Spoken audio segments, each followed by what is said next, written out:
लोहता थाना क्षेत्र के कोटवा गांव में हुई युवक की हत्या और शव अधजलाकर खेत में फेंके जाने के मामले का पुलिस ने सफल अनावरण कर दिया है। घटना में शामिल 4 आरोपियों को लोहता पुलिस टीम ने गिरफ्तार कर लिया है। डीसीपी वोल्डा जोन चंद्रकांत मीणा ने इसका खुलासा किया। बीते 11 फरवरी को ग्राम कोटवा स्थित प्रदीप सिंह उर्फ बाबा के सरसों के खेत में एक अर्धजला शव बरामद हुआ था के रूप में उसी के मर्डर को लेकर खुलासा है, जिसमें 4 व्यक्ति हैं, अब्दुल कादिर, अशरफ अली, टीपू सुल्तान और मन्नू। ये इसमें इन्वॉल्व थे। इन्होंने साथ में बैठ के शराब पी और शराब खरीदने के लिए जब मृतक से पैसे मांगे, उसने मना कर दिया। उसी को लेकर झड़पवास में मर्डर हुआ है। इन व्यक्तियों को सभी को 4 को जेल भेजा जा रहा है। कोई और वजह सामने आई? जैसा आपको मैंने बताया कि ये साथ में वहाँ मज़ार है जहाँ घटना स्थल है, वहाँ उसके नज़दीक बैठ के शराब पी रहे थे और जब शराब कम पड़ गई, इनके पास पैसे नहीं थे, मृतक के पास पैसे थे, उन्हीं से पैसा मांगा जा रहा था, उन्होंने मना कर दिया। उसी को लेकर मर्डर हुआ है। कहाँ से गिरफ्तारी? ये लोकल थाना क्षेत्र से इनको गिरफ्तार किया गया है और इनमें जो अभियुक्त हैं 4, इनमें मन्नू को छोड़ के सभी का आपराधिक इतिहास है और इन अभियुक्त गणों पे सभी पे गैंगस्टर कार्रवाई की जाएगी। ये चारों कहाँ रहने वाले हैं, क्या करते हैं? ये कोटवा क्षेत्र के रहने वाले हैं, लोहता के। और ये ज़्यादा पढ़े लिखे नहीं हैं, लेबर का काम करते हैं। इसमें से 3 जो लोग हैं उनका काम करते हैं और एक जो व्यक्ति है वो साफ़ सफाई करता है। उनका आपसे संबंध भी है क्या कुछ? ये आपस में बैठ के वहीं बगल में ठेका है जहाँ घटना स्थल है, वहाँ से बैठ के वहाँ से ला के शराब पिया करते थे। लोहता थाना क्षेत्र के खेकसीपुर गांव में रिंग रोड फेज 2 पर 2 ट्रकों की भीषण टक्कर हो गई। हादसे में एक ट्रक का चालक घायल होकर केबिन में फंस गया। सूचना के बाद पुलिस मौके पर पहुंची। चालक को किस तरह बाहर निकाला गया, तब तक उसकी मौत हो चुकी थी। घटना के बाद करीब 1 घंटे तक मार्ग पर यातायात बाधित रहा। खेकसीपुर गांव के समीप रिंग रोड पर एक ट्रक भस्सी लाद कर जा रहा था। इसी दौरान ये हादसा हुआ। नगर आयुक्त अक्षत वर्मा ने गंगा घाटों पर उमड़ी भारी भीड़ को देखते हुए सभी जोनल अधिकारियों को उनके क्षेत्रों के घाटों की व्यवस्थाओं की जिम्मेदारी सौंपी है। इस कार्य में 3 अपर आयुक्त दुष्यंत कुमार मौर्य, राजीव कुमार राय और सविता यादव के साथ सभी प्रमुख अधिकारी भी शामिल रहेंगे। नगर निगम प्रशासन की कोशिश है कि बाहर से आने वाले श्रद्धालुओं को किसी तरह की परेशानी का सामना न करना पड़े। गंगा घाटों और मंदिर मार्ग पर साफ सफाई की विशेष व्यवस्था की गई है। स्वास्थ्य विभाग द्वारा चिकित्सीय सेवाओं को बेहतर और प्रभावी बनाने के लिए निरंतर नई पहल की जा रही है। इसी क्रम में सीएमओ कार्यालय में एक कंट्रोल रूम स्थापित किया गया है, जिसमें जिले के सभी सामुदायिक स्वास्थ्य केंद्र और प्राथमिक स्वास्थ्य केंद्र की निगरानी की जा रही है। सीएमओ डॉक्टर संदीप चौधरी ने बताया कि अब अस्पतालों में पूरे परिसर में सीसीटीवी कैमरे लगाए गए हैं। डॉक्टर साहब, आपकी जिम्मेदारी में आता है कि आपके स्टाफ ड्रेस में है या नहीं, ये सीएमओ की जिम्मेदारी में नहीं आता।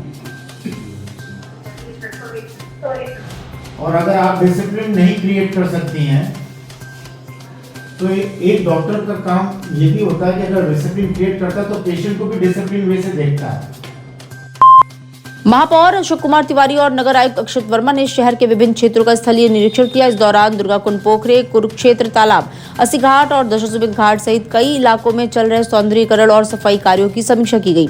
इस दौरान मुख्य अभियंता को निर्देश दिया गया कि सौंदर्यीकरण की कार्य पूरी गुणवत्ता और साथ ही स्थायी रूप से पूरा किया जाए। काशी से प्रयागराज के बीच हेलीकॉप्टर यात्रा शुरू की गई है। इस यात्रा में श्रद्धालुओं को त्रिवेणी संगम स्नान, नौकायान और हनुमान जी का दर्शन कराया जाएगा। वही हेलीकॉप्टर से ही मेला क्षेत्र का भ्रमण कराया जाएगा। यात्रा का किराया 1,33,000 रुपए निर्धारित किया गया है। एक ट्रिप में 6 लोग शामिल हो सकेंगे। 19 फरवरी तक इसकी बुकिंग फुल हो गई है। पर्यटन विभाग ने 8 फरवरी से काशी प्रयागराज हेलीकॉप्टर यात्रा शुरू की है। काशी तमिल संगमम प्रयागराज महाकुंभ और उत्तर और दक्षिण भारत की संस्कृतियों का साक्षी बनेगा। 16 फरवरी से 24 फरवरी के बीच दक्षिण भारत के अतिथि प्रयागराज महाकुंभ भी आएंगे। काशी तमिल संगम का यह तीसरा संस्करण एक भारत श्रेष्ठ भारत के उद्देश्य को आगे बढ़ाने में उपयोगी साबित होगा। प्राचीन भारत में शिक्षा और संस्कृति के 2 महत्वपूर्ण केंद्रों वाराणसी और तमिलनाडु के बीच जीवंत संबंधों को पुनर्जीवित करने के क्रम में काशी तमिल संगम का आयोजन किया जा रहा है। पुलवामा हमले में शहीद हुए अवधेश यादव की 7वीं बरसी पर उनके पिता हरिकेश लाल यादव का दर्द छलक पड़ा। बेटी की शहादत के बाद सरकार और प्रशासन ने कई वादे किए थे, लेकिन 7 साल बीतने के बाद भी वो अधूरे हैं। हरिकेश यादव ने बताया कि सरकार ने 4 बड़े वादे किए थे। अवधेश की मूर्ति डीएम ऑफिस में ला कर रखी है, लेकिन अभी तक लग नहीं पाई। नाम शहीद के नाम से रखूंगा, से कुछ नहीं हुआ। केवल एक सड़क बन गई है अभी फिलहाल। अभी इतना मुख्य द्वार बनना है, जो भी नहीं हुआ है। क्या सुनने में आया था कि कुछ मूर्ति वगैरह भी उनकी बन रही है? उनकी मूर्ति बन के रखी हुई है, डीएम ऑफिस में है। पिछले साल ही बन गई थी। पिछले साल ही लगाने के लिए आने वाले थे, लेकिन जो भी कारणवश नहीं आए, और अभी तक काम निलंबित पड़ा हुआ है। अब भाई उनके व्यवस्था है, जैसे वो चाहेंगे वो आग लगाएंगे। तो सरकार ने अभी तक वादे किए थे नौकरियों वगैरह के लिए, तो क्या नौकरियां मिली हैं? नौकरियां वही एक नौकरी तो बहू को मिली है और राजस्व विभाग में सर्विस करती हैं। काशी में महाकुंभ की भीड़ के मद्देनजर शुक्रवार को जिलाधिकारी एस राजलिंगम ने अफसरों संग गिरजाघर और गोदौलिया चौराहे स्थित सभी आसपास क्षेत्रों का पैदल निरीक्षण किया। इस दौरान तेलंगाना से आए दंपति के बिछड़े हुए 5 वर्षीय बेटे को ढूंढकर उनके परिजनों से मिलवाया, जिसके बाद पर्यटक ने डीएम को धन्यवाद देते हुए उनकी भूरी भूरी प्रशंसा की। भीड़ के दृष्टिगत जो सारा रोड मैनेजमेंट का लागू किया जा रहा है और भीड़ को नियमित उनको बाहर निकालने के लिए भी और दर्शन के लिए लाइन में लगाने के लिए भी व्यवस्था की जा रही है। सर, महाशिवरात्रि को देखते हुए किस तरह का पलट रहेगा? नहीं, अभी जो व्यवस्था है यही रहेगा और इस बार जो नागा साधुओं का जो जुलूस भी रहेगा उसके दृष्टिगत सारी तैयारियां की जा रही है। सर, स्कूल में भी कुछ बदलाव होगा क्या? नहीं, आज थोड़ा कम हुआ है और बोर्ड की परीक्षा के लिए जो कॉपियां भी आएगी, आज की स्थिति देखते हुए कल निर्णय लिया जाएगा। समाजवादी पार्टी के राष्ट्रीय अध्यक्ष और उत्तर प्रदेश के पूर्व मुख्यमंत्री अखिलेश यादव शुक्रवार को अपने 1 दिवसीय दौरे पर वाराणसी पहुंचे। लाल बहादुर शास्त्री हवाई अड्डे पर पार्टी कार्यकर्ताओं ने उनका भव्य स्वागत किया। उसके बाद उन्होंने पत्रकारों से बातचीत में कई अहम मुद्दों पर सरकार को घेरा। उन्होंने कहा कि कुंभ के दौरान हुई भगदड़ और उसमें जान गंवाने वाले लोगों की वास्तविक संख्या छिपाई जा रही है। जी, और जो तैयारी बताई थी कि 100 करोड़ की उन्होंने तैयारी की है। अगर 100 करोड़ की तैयारी होती तो लोगों को यह सुविधा नहीं होती।